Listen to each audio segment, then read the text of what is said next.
পর্যটক খরায় ফাঁকা Saint Martin. Cox's Bazar Saint Martin নৌরুটে দুটি জাহাজ প্রশাসন চলাচলের অনুমতি দিলেও গেল এক সপ্তাহেও ছাড়েনি কোনো জাহাজ। ফলে ব্যবসা বাণিজ্য না জমায় আর্থিক সংকট বেড়েছে দ্বীপে।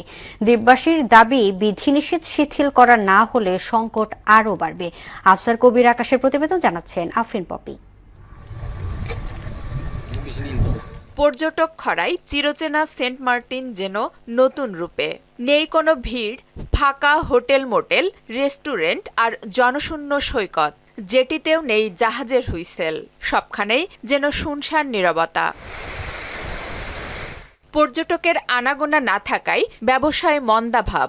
আগে 4 মাস ব্যবসা করে সারা বছর সংসার চললেও এখন মাত্র 2 মাসের আয়ে টিকে থাকা কষ্ট হচ্ছে বলে জীবিকার খোঁজে দ্বীপ ছাড়তে বাধ্য হচ্ছেন অনেকেই। 9 মাস ব্যবসা বন্ধ থাকার পরে এলাকার মানুষগুলি অনাহারে দিন কাটাচ্ছে। পর্যটনের কারণে আমরা অনেক কষ্ট আছি। এই কষ্টের কারণে আর এখন বাড়ানো কিছু না, আর প্রতিদিন চার্জ বিল দিয়ে করতে 300 টাকা 400 টাকার মতন। আমাদের দ্বীপ থেকে 200+ ছেলেরা বাইরে পড়ালেখা করে। আজকে তাদের এই খরচের টাকা না দেওয়ার কারণে, তাদের ইনকাম সোর্স না থাকার কারণে তারা ক্লাস করতে যেতে পারতেছে না। অনেক ছেলেমেয়ে আছে পরীক্ষায় অ্যাটেন্ড করতে পারে নাই। আগে অক্টোবর থেকে পর্যটক আসা শুরু হলেও বিধিনিষেধে থেমে গেছে আনাগোনা। এবারও নভেম্বরের শুরুতে ভ্রমণ উন্মুক্ত হলেও জাহাজ চলাচল না করায় দেখা নেই পর্যটকের। সেন্ট মার্টিনে হোটেল, মোটেল ও রেস্টুরেন্ট মিলে 2 শতাধিক ব্যবসা প্রতিষ্ঠান থাকলেও চরম মন্দায় মালিকরা। গত 3 বছর ধরে মানে এত পরিমাণ লোকসানের মধ্যে আছে যেটা আসলে ভাষায় প্রকাশ করার মতো না।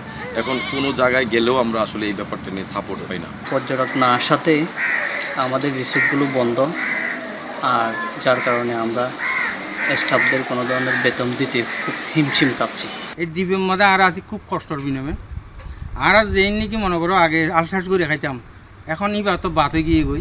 এমন বাস্তবতায় দ্বীপের মানুষজন খুব কষ্টে দিন যাপন করছে জানিয়ে সেন্ট মার্টিন ইউনিয়ন পরিষদের চেয়ারম্যান বলেন, সাগরে মাছ না ধরা পড়ায় জেলেরাও কষ্টে আছে। সেন্ট মার্টিনবাসী দিন দিন অনাহারে বুক করতেছে। এখন অনেক লোক টেকনাফ, কক্সবাজার চলে আসে ব্যবসা করার জন্য, অটো চালার জন্য। কেন সেন্ট মার্টিন ব্যবসা বাণিজ্য হয় নাই, এজন্য পেট তো বাঁচাতে হবে। 8 বর্গ কিলোমিটার আয়তনের সেন্ট মার্টিন দ্বীপে প্রায় 10,000 মানুষের বসবাস। আফরিন পপি, মোহনা সংবাদ।